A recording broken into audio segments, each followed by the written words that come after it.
Good morning, everybody. Today we're covering, how to cultivate listening to the voice of God. That's a big promise. We're going to cover that today. We got 2 pieces of other news. What is the rise of the sea? And of course, 10 times art massively elevated in New York City. This is the State of the Spark Show, and you're here with me. Now, before any of this craziness, it's Monday, Grant. You're making big promises for Monday. Yeah, I know. I got big ambitions for this week. I don't know about you, but I've got huge ambitions for this week. But before we cover anything as crazy as what on earth are we talking about when we talk about listening for the voice of God and how to cultivate that? Can it be cultivated? The answer is yes. Before that, we're going to cover news that elevates you, news that lifts you up, news that makes you a better citizen of the world. And before any of that craziness, you know what time it is. It's time for a morning cup of gratitude. Grab a cup of tea, grab a cup of coffee, and let's sit down together when we have a cup of gratitude. What are you grateful for this morning? Let's talk about it. What are you grateful for this morning? I want to hear in the comments. I want to know that you're starting your week with an attitude of gratitude, that you're putting intentionality in the week, that you enjoy your life, that you enjoy the people you're with, that you enjoy what you're doing. Even in the monotony, if you can't enjoy yourself in the valley, how can you enjoy yourself on the mountaintop?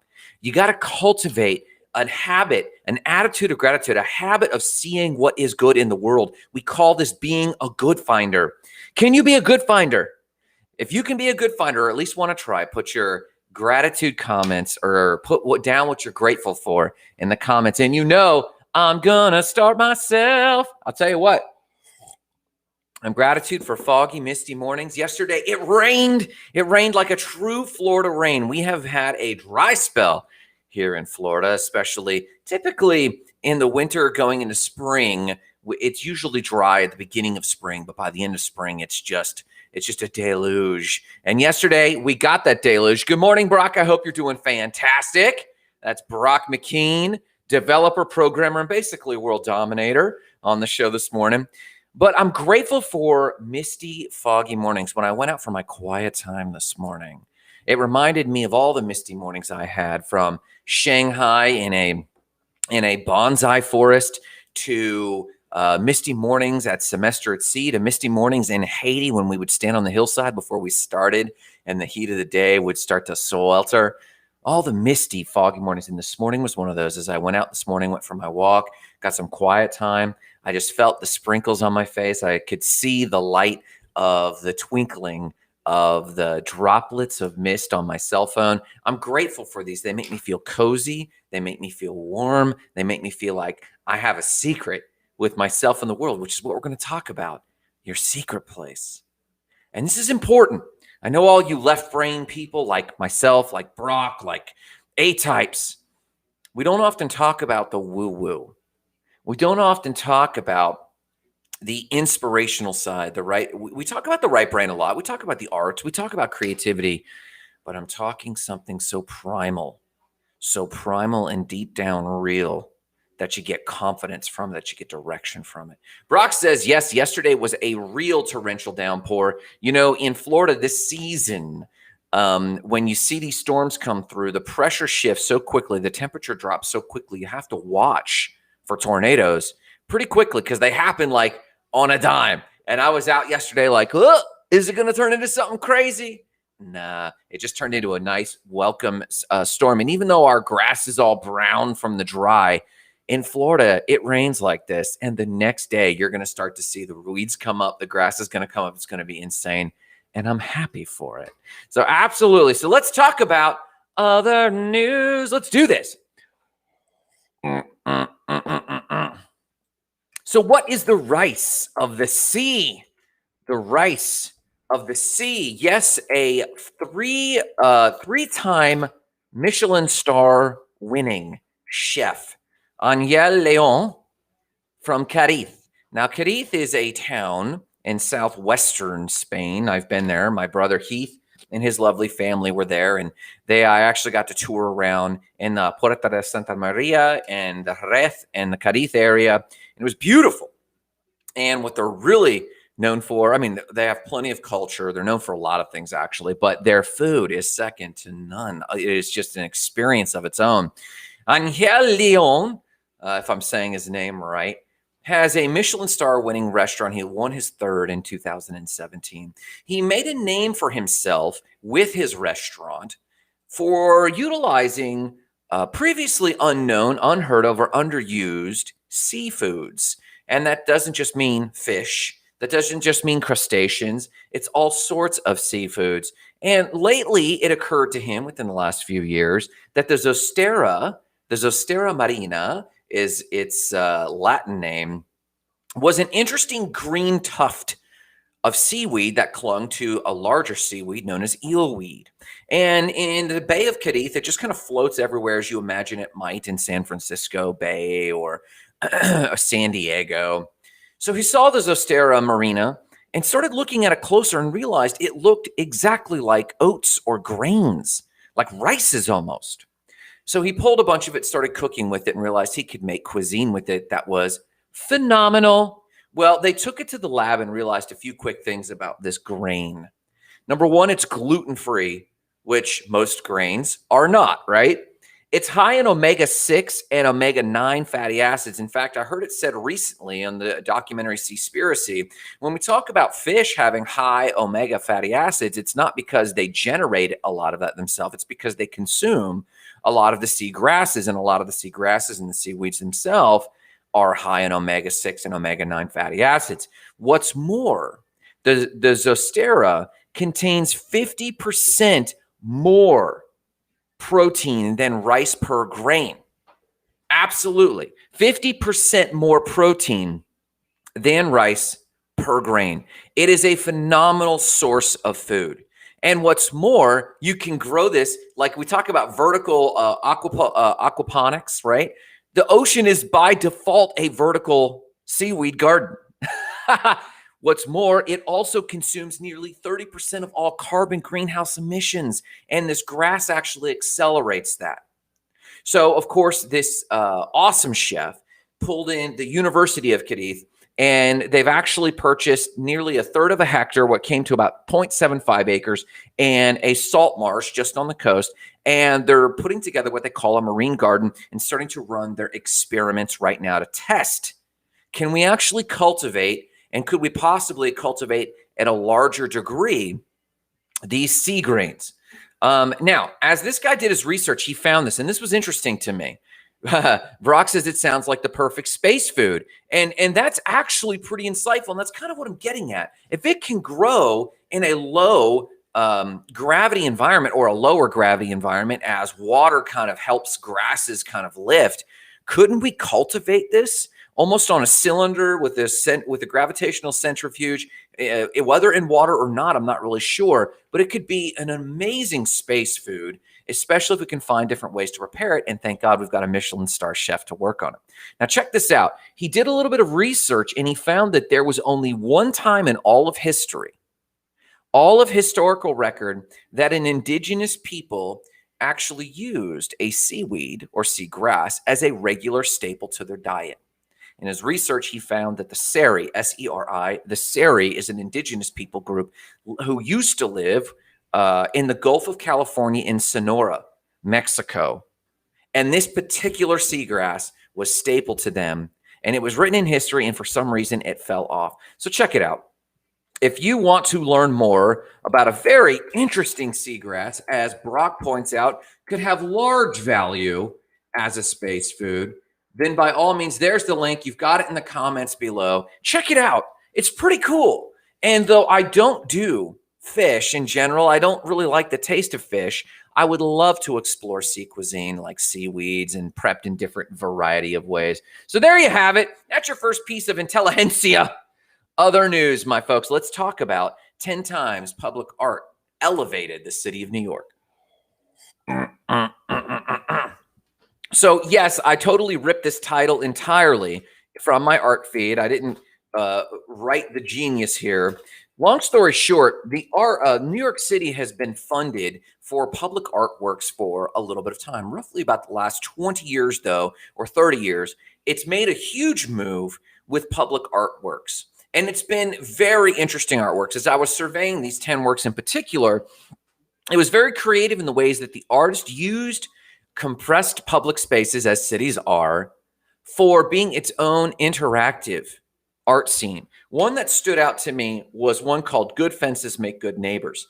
And it was actually at one point put, I believe, in the Arc de Triomphe, but later in the Arc in Washington Square. And it looked like a bird cage, but then it had a cutout of people. So even though it looked like a fence, you could actually walk right through it. It was actually a very interesting, beautiful piece, and I won't take long with this piece of other news, most importantly because the artwork speaks so much for itself. One particular one that I did note that was just a massive work that I was very impressed with was called New York City Waterfalls, that ran under the bridges in 2008. It was an art installation piece that actually had a never-ending waterfall come up under the bridges, which was phenomenal. And as you drove across the city or stood on any of the banks of either New Jersey or New York, you could see it. I'm just literally going to drop the link right here. I don't have much to say other than how impressive it was and how creative the artists were in actually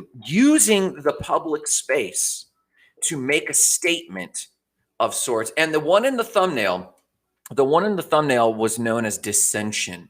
And I thought it was a pretty nifty thing. It was a never-ending whirlpool in the middle of the city. And it made you wonder, where does this go? How does this actually work? How deep does it go? It was a very beautiful piece, kind of like the iris of an eye. But there's several of them. Feel free to check that out. I'm not going to elaborate on them. I'm going to let them speak for themselves right there as we move into the lesson for the day, which is a big promise: how to hear the voice of God. Let's talk about it. That's a big promise. Here we go.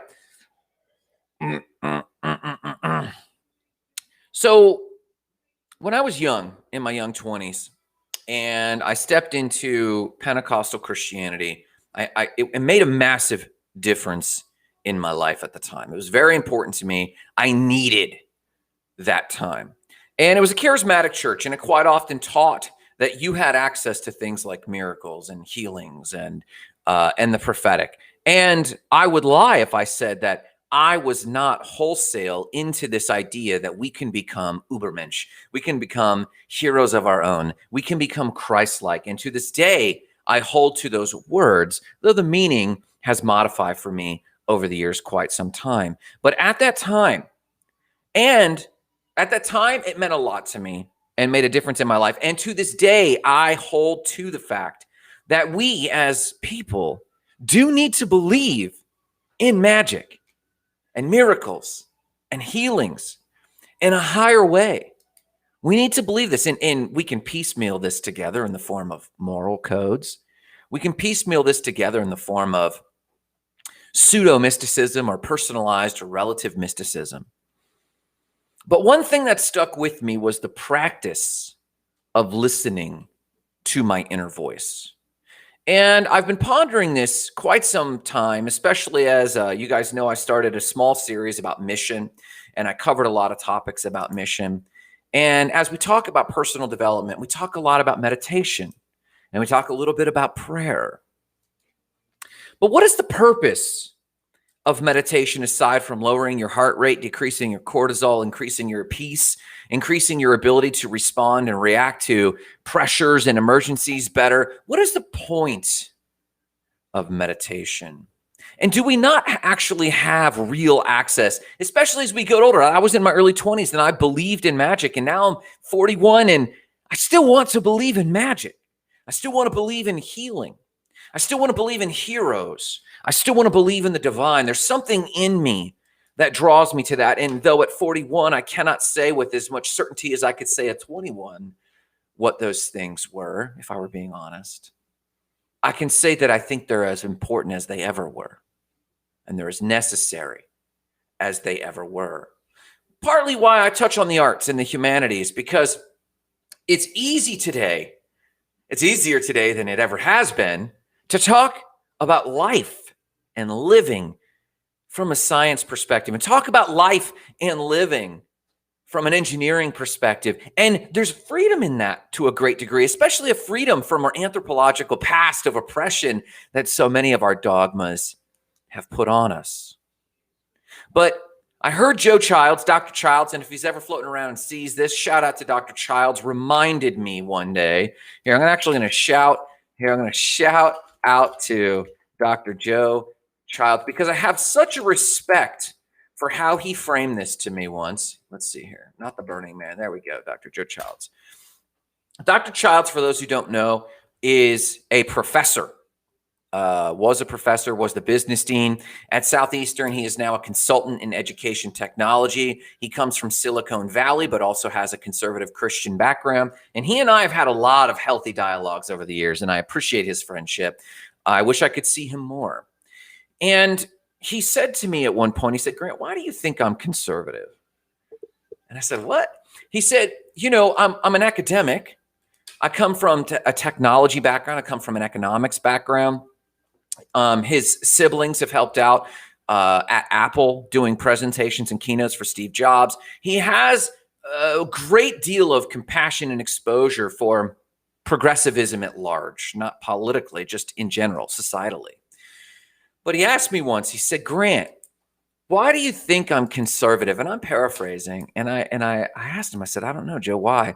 And he said, because nature and our society will lend itself towards advancing into technology and into the future. And it's up to us, the sages, the teachers, and I mean teachers in the highest sense, the shamanic teachers, those who embody the spirit of helping future generations learn, those who really do hand the torch to the next generation, professors, educators. It's up to us not to dictate to them what is important, but to remind them what is ineffable to the human experience, what is eternally true to the human experience. And that stuck with me. And he said, it demands that you not necessarily hold the generation back or pull the reins back on them, because in one hand, you have to thrust them into the future to experiment and to grow. But on the other hand, you have to remind them at every turn that there are components to the human species which we're still a long way off from replacing. One of those things that he was talking about, I believe, is hearing what we call the voice of God. Now, don't be put off. If you're one of my science friends or leftist friends or atheistic friends, don't be put off. You know I'm talking about what you might call intuition. What my friend Kelly Andrews or Bud Hollowell or Sheila Hollowell might talk about is the divine spirit. What my Christian friends would call the soul or the pneuma or the spirit. I'm talking about the deepest point of reference inside of you. And yes, if you pay attention to the show, you know I'm dropping my voice to the sacred tones. When I talk about the sacred things, I try to pull down. When I talk about the things that I really think you should pause and listen to, I try to slow down. When we're talking about technology, let's get excited. When we're talking about art, man, let's get pumped. Oh, here we go. Let's paint something. Let's do some tattoos, man. And then let's talk about how to build a business. But when we talk about the sacred, I think we need to breathe a little bit. And we need to pause. So I'm talking today and sharing with you something that I don't think we talk about enough as a society.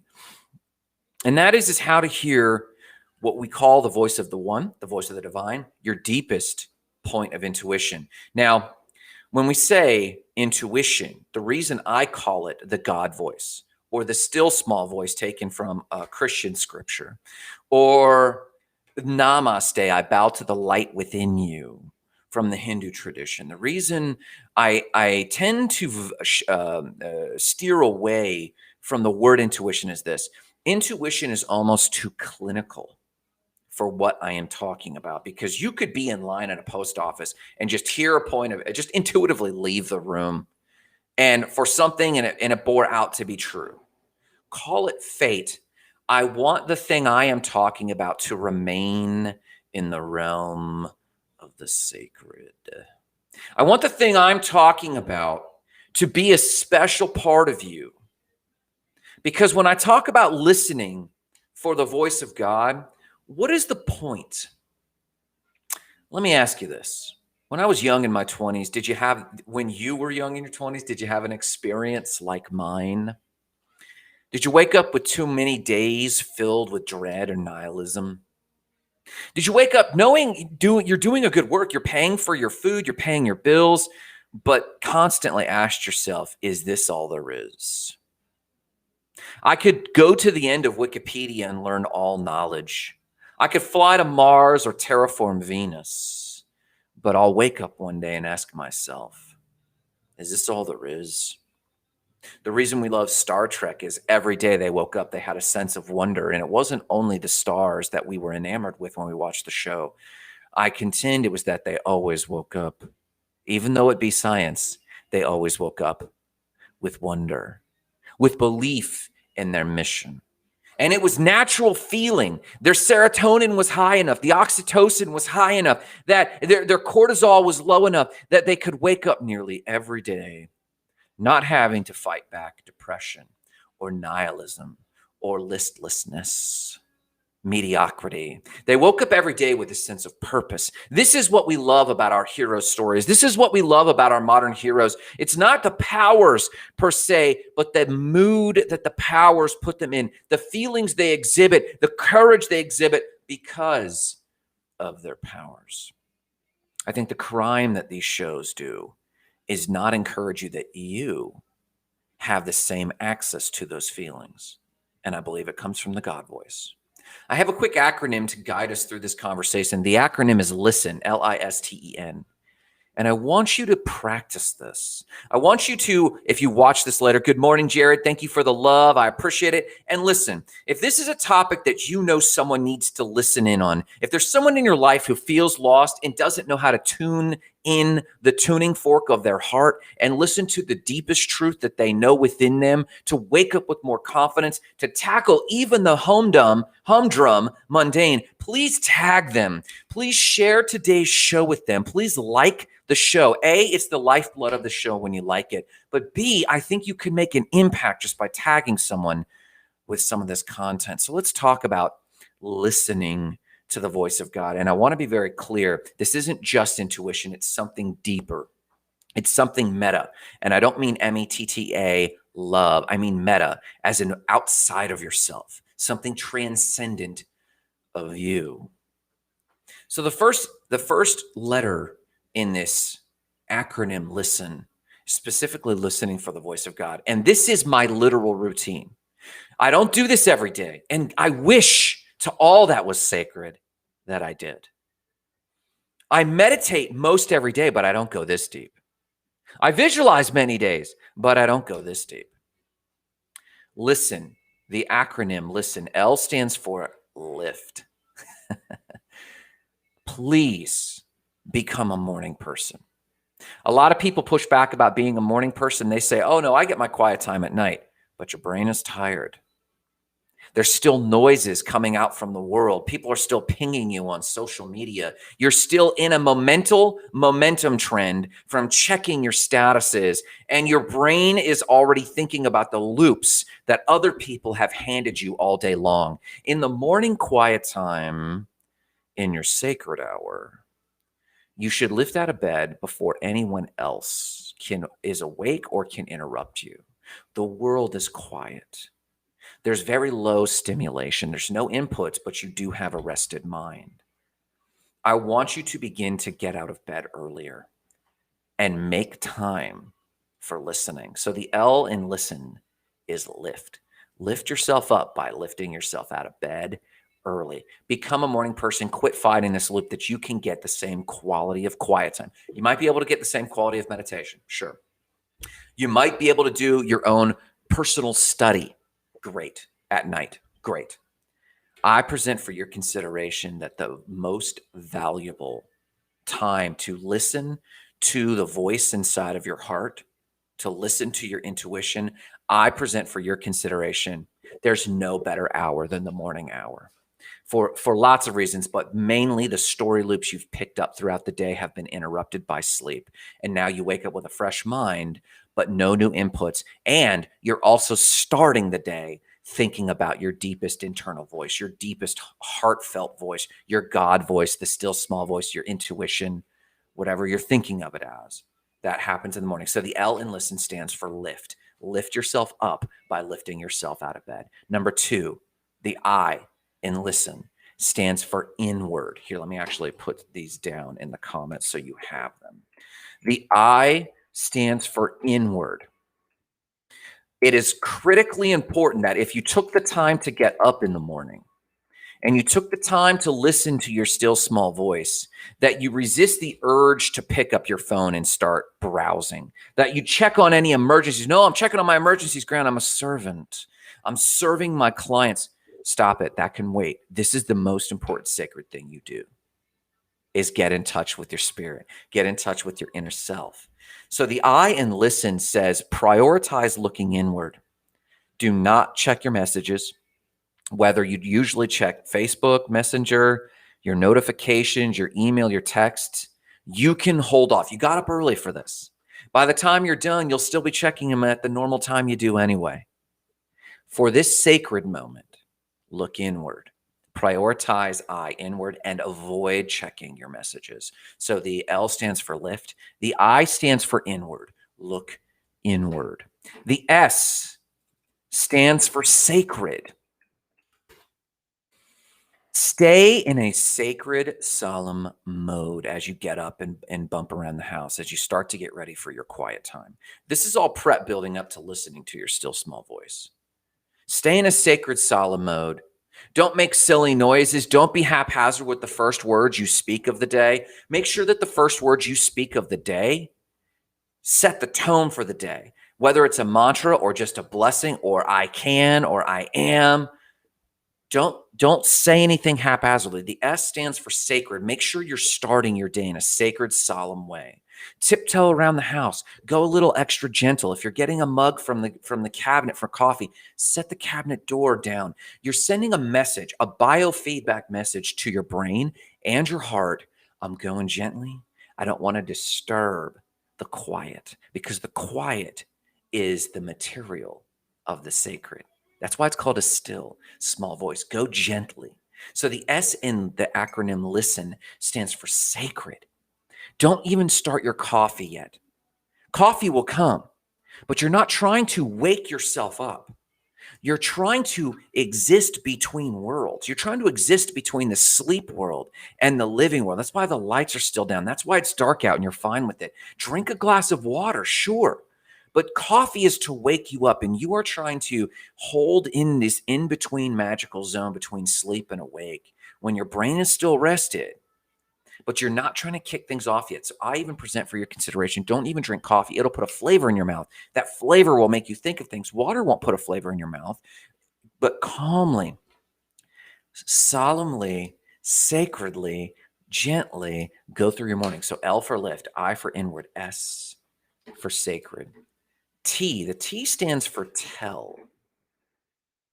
Tell the world your intentionality for the day. Say your mantras. Say your first intentions out loud, but not boisterously. Don't disrupt the sacred, but say it out loud in a calm, bold manner. This is mine. I start nearly every day with this one phrase, and then I might have other mantras after this, but I say, I'm so happy and grateful and full of joy for this day. I say it boldly. I say it confidently. I let it fill me with the emotions of joy. I tell the universe and the world and my biofeedback machine, my body, what my intentionalities are for the day. It's usually the first thing I say. So L stands for lift. Lift yourself up by lifting yourself out of bed early. Number 2, inward. I stands for inward. Look inward and prioritize inward. Good morning, Connie. Thank you for the like this morning. I hope you're doing great. The S stands for sacred. Make sure that you move through the house, not disturbing others because you don't want them to interrupt your thought patterns, but also not disturbing yourself and the spirituality and the sacredness of the moment. So walk through the house gently and quietly. Don't start coffee yet, just get water. And then the T stands for telling your intentionality to the world. Mine is I'm so happy and grateful and full of joy for this day and this opportunity to make things better. So again, say it out loud, but don't be boisterous yet. There's a moment for boisterous, bold power stances and declarations. That comes later. Remember, we're trying to cultivate listening to the still small voice. The E in listen stands for ease. It stands for ease. Basically, sit in the dark, ease yourself. Sometimes I'll go sit in the morning. I have this whole dark spot in my driveway where I can see the stars. Sometimes I'll sit there and just calm myself there. Sometimes I'll actually start with a prayer or a meditation.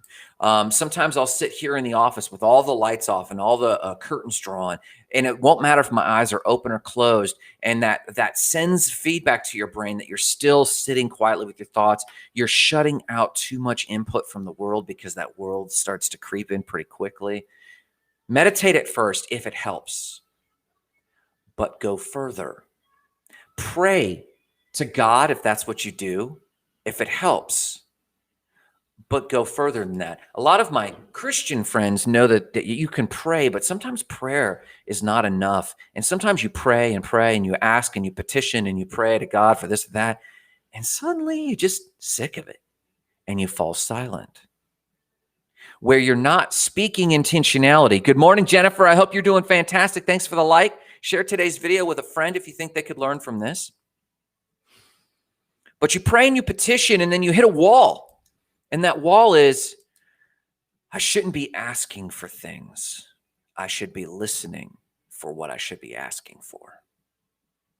Pray if it helps, but go further. Meditation is the threshold of the depths of what I'm talking about. Meditation is good to practice non-reactionism. Meditation is fantastic to practice silencing your mind. But in this context, in the context of listening to the still small voice, meditation is meant as a threshold to calm your physiology in your brain enough to go further to the listening point. Go past the point of mantras in silence and listen. Go past the point of prayer and petitions. Connie says 100%. Be still and listen.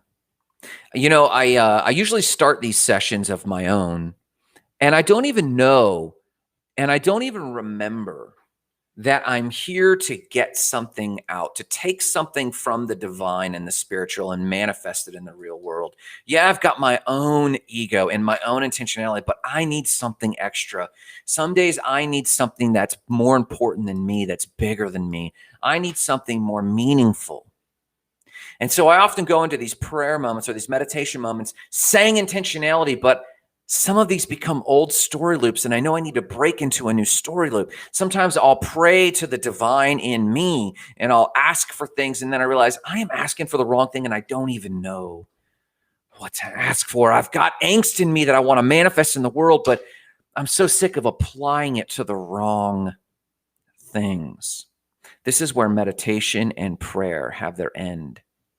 And you need to do what Connie's talking about. You need to still yourself and listen. And it's at that moment when I stop any intentionality, any desire for routines, I just say to myself or the divine or my spirit or oneness or even my intuition, I say to myself, I say deeply, I'm not going anywhere. What are you saying to me? And I don't answer. I listen. It's at that point in prayer when I just end my requests that I pause and just say, what are you saying for me today? And I listen.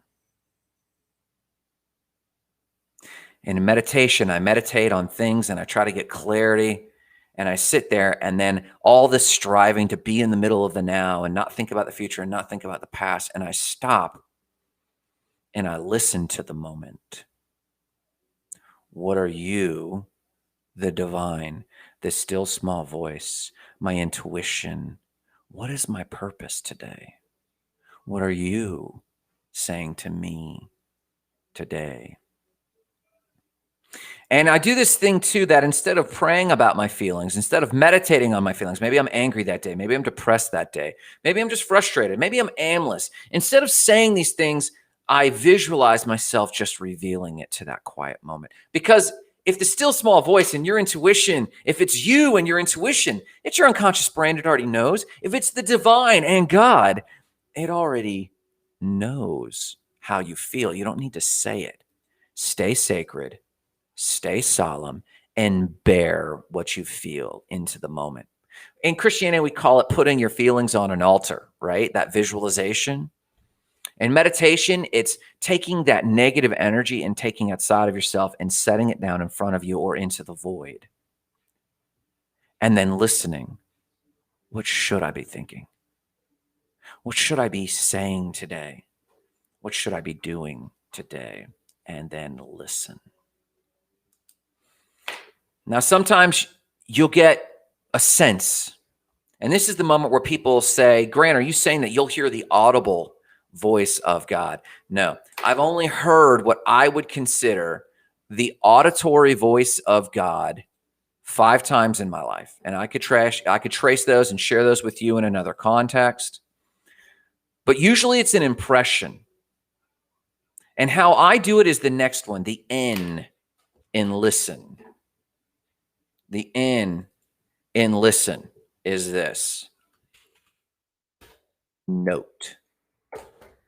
Whether it is a physical written journal or your cell phone and your OneNote or your laptop, which I use Evernote quite a bit, whatever it is you use, if it's a screen, turn the screen brightness all the way down to stay in the sacred.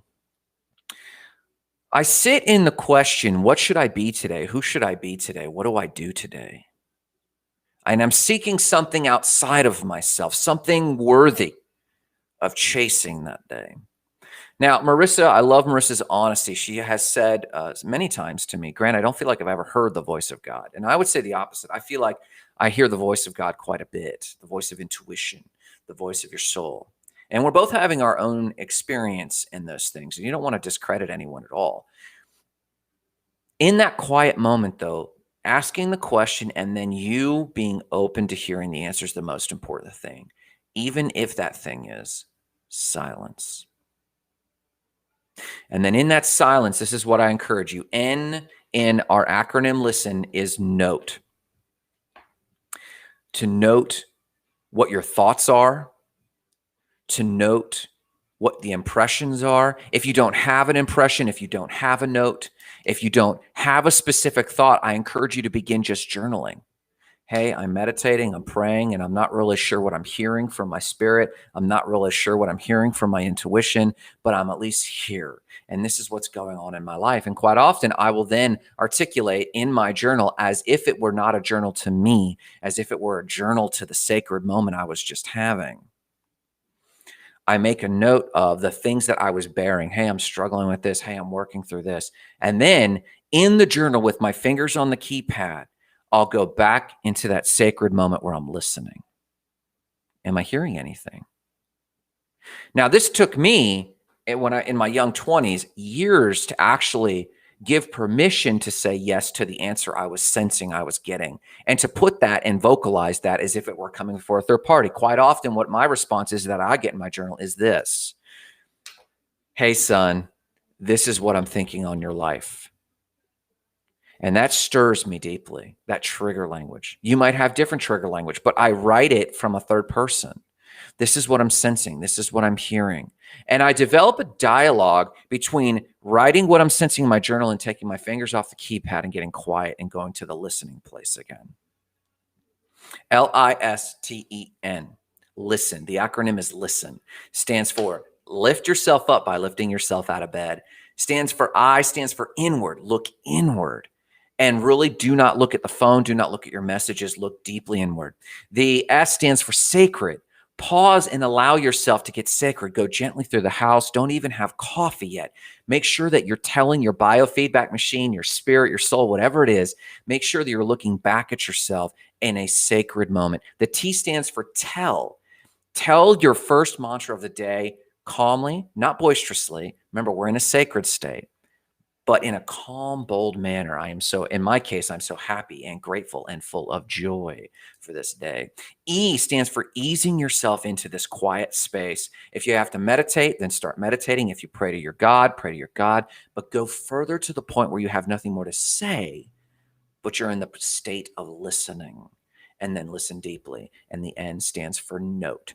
Note in your journal what you think you're hearing. Allow yourself permission and the grace that you could write down the wrong thing. You're trying to cultivate this muscle memory to listen to that voice. Now, listen, Arturs Toss, who I don't know, but he noted this on YouTube. This is a YouTube comment. What is the best way to decide which God to worship? This is on a different topic, Arturs, and I'll probably do another video. I have a whole different context for my answer. It's a good question. For those who are spiritual and don't know, or they're seeking the sacred and don't know where to direct your intentionality, we could talk about this. So, Arturs, thank you for your comment. I'll actually answer that in another context. Today's video is about nurturing the state of sacredness so that whatever God you decide to worship, it's done in the right spirit and you're positioned to hear and take action on it. Now, for me, going back to the topic, the reason that I consider this the voice of God is this. I know that if I have done this process right, that when I am in my journal, and I am writing down the things for this day. In this journal, I have cultivated this voice, if you will, so much that as I am writing notes to myself, I start to gain confidence that no, that one mundane thing now is layered in this solemnity. It's layered in this sacredness, and I know the context of it. Quite often, I'll think, no, Grant, I'll have a moment of clarity about, let's say today's profit first for the Spark Sites company, and I've got to do my distributions. I'll go to these distributions. I'm like, oh, my profit first day, it takes up so much of my time, and I got to do this, this, or this. But the context and the dominoes start to fall together, and I gain a sense of confidence from this. And I think, oh, but I need to be working on this for coaching and this for marketing and this for sales and this one project and my website clients. And like, I'm afraid I'm not going to get to it all because I got this profit first responsibility and the sense of confidence that comes that says, no, Grant, you can do it all with a refreshed spirit. You can get to each of it without a distracted mind. It's the most anchored I've ever been. It's the most focused I've ever been. And so I come out of prayer. The reason I call this the voice of God or the voice, this is why I think it's more important than calling this the voice of intuition, though you could call it that. I think it's more important than intuition because the level of self-confidence and boldness that comes from it. So I hope this has been helpful to you. I hope this has been an interesting way, at least if not an educational way, to start your week. I hope you have LISTEN written down. If not, replay the video. You can replay us on YouTube as Arturs did. Arturs, I'll check in with you over at YouTube and do a video just for you, my man. But maybe you're watching this on Facebook. Go to my feed on Facebook. Listen, if you need any resources, you're always welcome to visit us at stateofthespark.com. Yeah, it's still raw, but we're adding more resources all the time. We're working on our next book. We're working on our next course. It's happening slowly but surely. But if you want to carry this conversation forward, or even Arturs's question, please visit us at the Facebook Goals, Gratitude, and Success group, where we're talking everything small business to spirituality, man. But no matter what you do, remember the mission today: igniting lives of explosive significance, starting with your own.